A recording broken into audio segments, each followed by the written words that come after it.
दारिद्र्यदहन श्री शिव स्तोत्रम् विश्वेश्वराय नरकार्णवतारणाय कर्णामृताय शशिशेखरधारणाय कर्पूरकान्तिधवलाय जटाधराय दारिद्र्यदुःखदहनाय नमः शिवाय गौरीप्रियाय रजनीशकलाधराय कालान्तकाय भुजगाधिपकङ्कणाय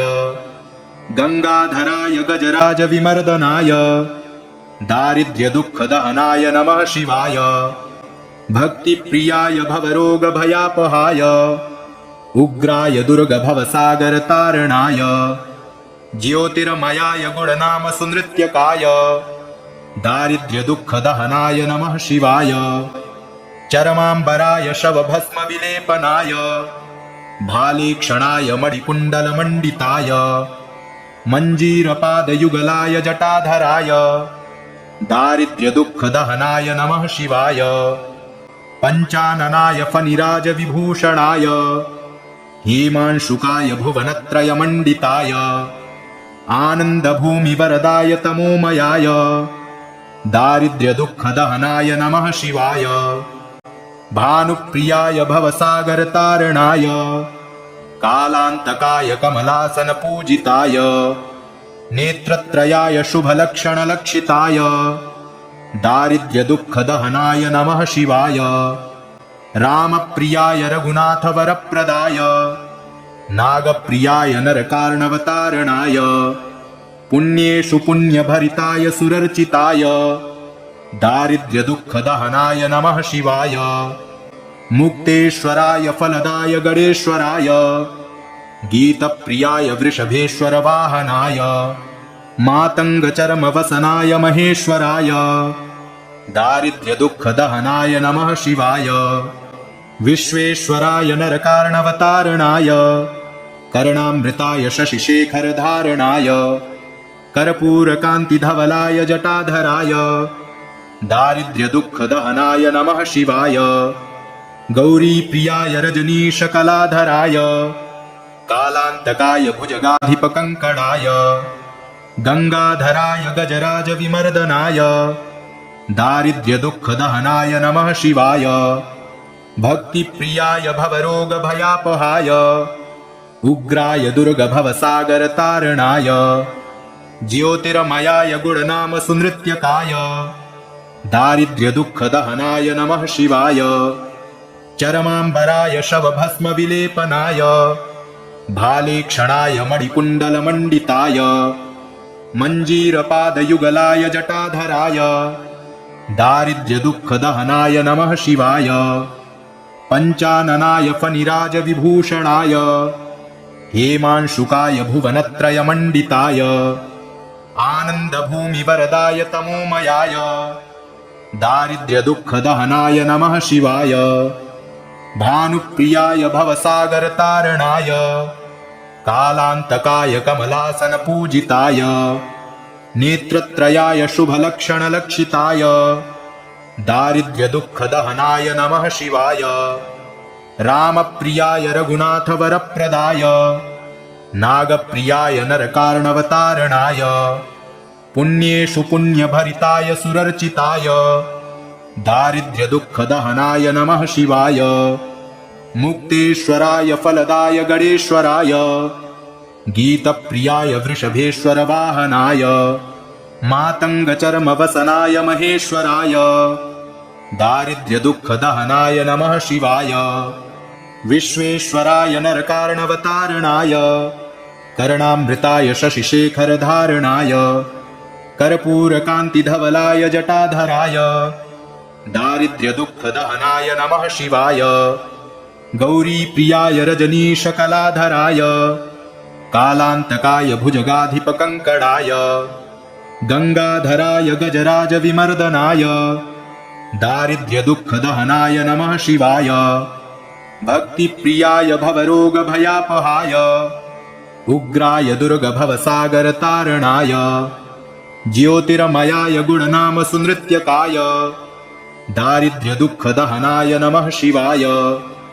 चरमाम्बराय शवभस्मविलेपनाय भालेक्षणाय मणिकुण्डलमण्डिताय मञ्जीरपादयुगलाय जटाधराय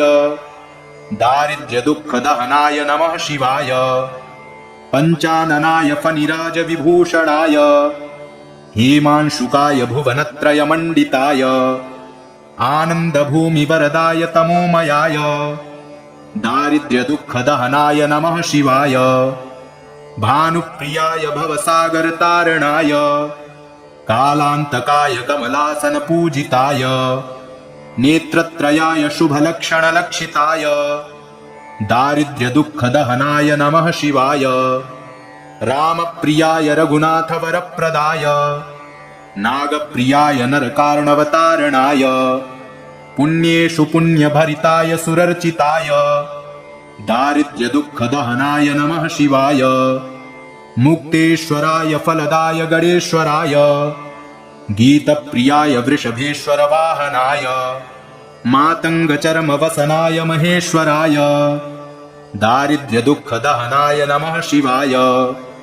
विश्वेश्वराय नरकार्णवतारणाय कर्णामृताय शशिशेखरधारणाय कर्पूरकान्तिधवलाय जटाधराय दारिद्र्यदुःखदहनाय नमः शिवाय गौरीप्रियाय रजनीशकलाधराय कालान्तकाय भुजगाधिपकङ्कणाय गङ्गाधराय गजराजविमर्दनाय दारिद्र्यदुःखदहनाय नमः शिवाय भक्तिप्रियाय भवरोगभयापहाय उग्राय दुर्गभवसागरतारणाय ज्योतिर्मयाय गुणनामसुनृत्यकाय दारिद्र्यदुःखदहनाय नमः शिवाय चरमाम्बराय शवभस्मविलेपनाय भालेक्षणाय मणिकुण्डलमण्डिताय मञ्जीरपादयुगलाय जटाधराय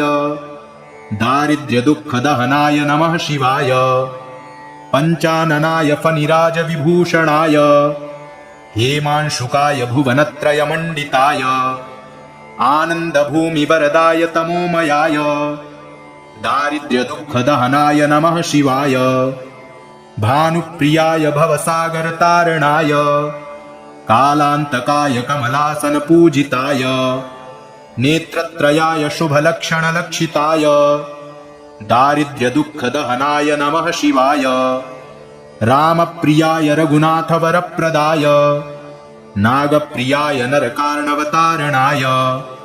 पुण्येषु पुण्यभरिताय सुरर्चिताय दारिद्र्यदुःखदहनाय नमः शिवाय मुक्तेश्वराय फलदाय गणेश्वराय गीतप्रियाय वृषभेश्वरवाहनाय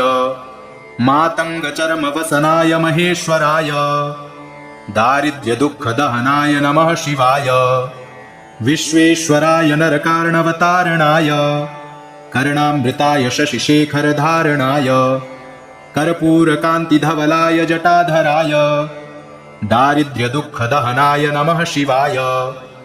गौरीप्रियाय रजनीशकलाधराय कालान्तकाय भुजगाधिपकङ्कणाय गङ्गाधराय गजराजविमर्दनाय दारिद्र्यदुःखदहनाय नमः शिवाय भक्तिप्रियाय भवरोगभयापहाय उग्राय दुर्गभवसागरतारणाय ज्योतिर्मयाय गुणनामसुनृत्यकाय दारिद्र्यदुःखदहनाय नमः शिवाय चरमाम्बराय शवभस्मविलेपनाय भालेक्षणाय मणिकुण्डलमण्डिताय मञ्जीरपादयुगलाय जटाधराय दारिद्र्यदुःखदहनाय नमः शिवाय पञ्चाननाय फणिराजविभूषणाय हेमांशुकाय भुवनत्रयमण्डिताय आनन्दभूमिवरदाय तमोमयाय दारिद्र्यदुःखदहनाय नमः शिवाय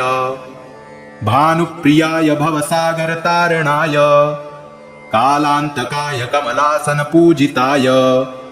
नेत्रत्रयाय शुभलक्षणलक्षिताय दारिद्र्यदुःखदहनाय नमः शिवाय रामप्रियाय रघुनाथवरप्रदाय नागप्रियाय नरकार्णवतारणाय पुण्येषु पुण्यभरिताय सुरर्चिताय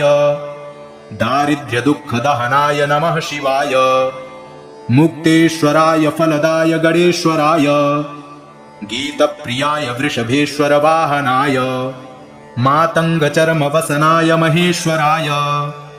दारिद्र्यदुःखदहनाय नमः शिवाय विश्वेश्वराय नरकार्णवतारणाय कर्णामृताय शशिशेखरधारणाय कर्पूरकान्तिधवलाय जटाधराय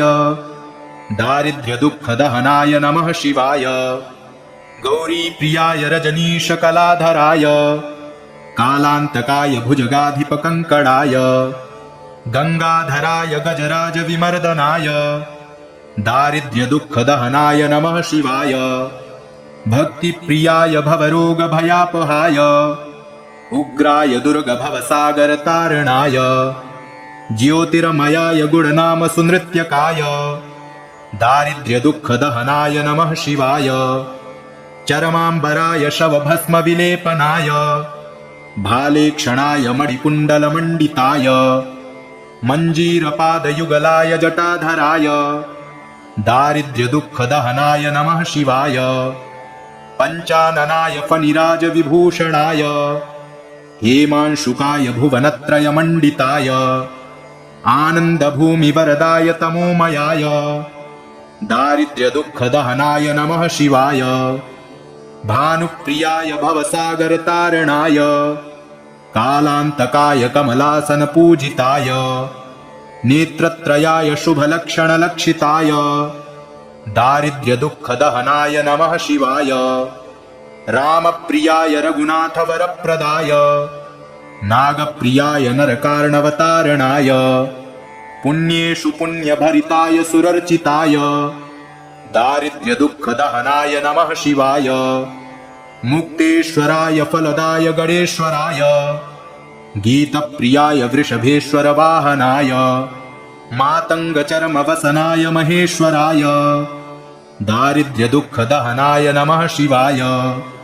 विश्वेश्वराय नरकार्णवतारणाय कर्णामृताय शशिशेखरधारणाय कर्पूरकान्तिधवलाय जटाधराय दारिद्र्यदुःखदहनाय नमः शिवाय गौरीप्रियाय रजनीशकलाधराय कालान्तकाय भुजगाधिपकङ्कणाय गङ्गाधराय गजराजविमर्दनाय दारिद्र्यदुःखदहनाय नमः शिवाय भक्तिप्रियाय भवरोगभयापहाय उग्राय दुर्गभवसागरतारणाय ज्योतिर्मयाय गुणनामसुनृत्यकाय दारिद्र्यदुःखदहनाय नमः शिवाय चरमाम्बराय शवभस्मविलेपनाय भालेक्षणाय मणिकुण्डलमण्डिताय मञ्जीरपादयुगलाय जटाधराय दारिद्र्यदुःखदहनाय नमः शिवाय पञ्चाननाय फणिराजविभूषणाय हेमांशुकाय भुवनत्रयमण्डिताय आनन्दभूमिवरदाय तमोमयाय दारिद्र्यदुःखदहनाय नमः शिवाय भानुप्रियाय भवसागरतारणाय कालान्तकाय कमलासनपूजिताय नेत्रत्रयाय शुभलक्षणलक्षिताय दारिद्र्यदुःखदहनाय नमः शिवाय रामप्रियाय रघुनाथवरप्रदाय नागप्रियाय नरकार्णवतारणाय पुण्येषु पुण्यभरिताय सुरर्चिताय दारिद्र्यदुःखदहनाय नमः शिवाय मुक्तेश्वराय फलदाय गणेश्वराय गीतप्रियाय वृषभेश्वरवाहनाय मातङ्गचर्मवसनाय महेश्वराय दारिद्र्यदुःखदहनाय नमः शिवाय विश्वेश्वराय नरकार्णवतारणाय कर्णामृताय शशिशेखरधारणाय कर्पूरकान्तिधवलाय जटाधराय दारिद्र्यदुःखदहनाय नमः शिवाय गौरीप्रियाय रजनीशकलाधराय कालान्तकाय भुजगाधिपकङ्कणाय गङ्गाधराय गजराजविमर्दनाय दारिद्र्यदुःखदहनाय नमः शिवाय भक्तिप्रियाय भवरोगभयापहाय उग्राय दुर्गभवसागरतारणाय ज्योतिर्मयाय गुणनामसुनृत्यकाय दारिद्र्यदुःखदहनाय नमः शिवाय चरमाम्बराय शवभस्मविलेपनाय भालेक्षणाय मणिकुण्डलमण्डिताय मञ्जीरपादयुगलाय जटाधराय दारिद्र्यदुःखदहनाय नमः शिवाय पञ्चाननाय फणिराजविभूषणाय हेमांशुकाय भुवनत्रयमण्डिताय आनन्दभूमिवरदाय तमोमयाय दारिद्र्यदुःखदहनाय नमः शिवाय भानुप्रियाय भवसागरतारणाय कालान्तकाय कमलासनपूजिताय नेत्रत्रयाय शुभलक्षणलक्षिताय दारिद्र्यदुःखदहनाय नमः शिवाय रामप्रियाय रघुनाथवरप्रदाय नागप्रियाय नरकार्णवतारणाय पुण्येषु पुण्यभरिताय सुरर्चिताय दारिद्र्यदुःखदहनाय नमः शिवाय मुक्तेश्वराय फलदाय गणेश्वराय गीतप्रियाय वृषभेश्वरवाहनाय मातङ्गचर्मवसनाय महेश्वराय दारिद्र्यदुःखदहनाय नमः शिवाय विश्वेश्वराय नरकार्णवतारणाय कर्णामृताय शशिशेखरधारणाय कर्पूरकान्तिधवलाय जटाधराय दारिद्र्यदुःखदहनाय नमः शिवाय गौरीप्रियाय रजनीशकलाधराय कालान्तकाय भुजगाधिपकङ्कणाय गङ्गाधराय गजराजविमर्दनाय दारिद्र्यदुःखदहनाय नमः शिवाय भक्तिप्रियाय भवरोगभयापहाय उग्राय दुर्गभवसागरतारणाय ज्योतिर्मयाय गुणनामसुनृत्यकाय दारिद्र्यदुःखदहनाय नमः शिवाय चरमाम्बराय शवभस्मविलेपनाय भालेक्षणाय मणिकुण्डलमण्डिताय मञ्जीरपादयुगलाय जटाधराय दारिद्र्यदुःखदहनाय नमः शिवाय पञ्चाननाय फणिराजविभूषणाय हेमांशुकाय भुवनत्रयमण्डिताय आनन्दभूमिवरदाय तमोमयाय दारिद्र्यदुःखदहनाय नमः शिवाय भानुप्रियाय भवसागरतारणाय कालान्तकाय कमलासनपूजिताय नेत्रत्रयाय शुभलक्षणलक्षिताय दारिद्र्यदुःखदहनाय नमः शिवाय रामप्रियाय रघुनाथवरप्रदाय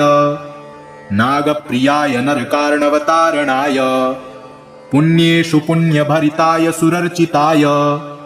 दारिद्र्यदुःखदहनाय नमः शिवाय मुक्तेश्वराय फलदाय गणेश्वराय गीतप्रियाय वृषभेश्वरवाहनाय मातङ्गचर्मवसनाय महेश्वराय दारिद्र्यदुःखदहनाय नमः शिवाय विश्वेश्वराय नरकार्णवतारणाय कर्णामृताय शशिशेखरधारणाय कर्पूरकान्तिधवलाय जटाधराय दारिद्र्यदुःखदहनाय नमः शिवाय गौरीप्रियाय रजनीशकलाधराय कालान्तकाय भुजगाधिपकङ्कणाय गङ्गाधराय गजराजविमर्दनाय दारिद्र्यदुःखदहनाय नमः शिवाय भक्तिप्रियाय भवरोगभयापहाय उग्राय दुर्गभवसागरतारणाय ज्योतिर्मयाय गुणनामसुनृत्यकाय दारिद्र्यदुःखदहनाय नमः शिवाय चरमाम्बराय शवभस्मविलेपनाय भालेक्षणाय मणिकुण्डलमण्डिताय मञ्जीरपादयुगलाय जटाधराय दारिद्र्यदुःखदहनाय नमः शिवाय पञ्चाननाय फणिराजविभूषणाय हेमांशुकाय भुवनत्रयमण्डिताय आनन्दभूमिवरदाय तमोमयाय दारिद्र्यदुःखदहनाय नमः शिवाय भानुप्रियाय भवसागरतारणाय कालान्तकाय कमलासनपूजिताय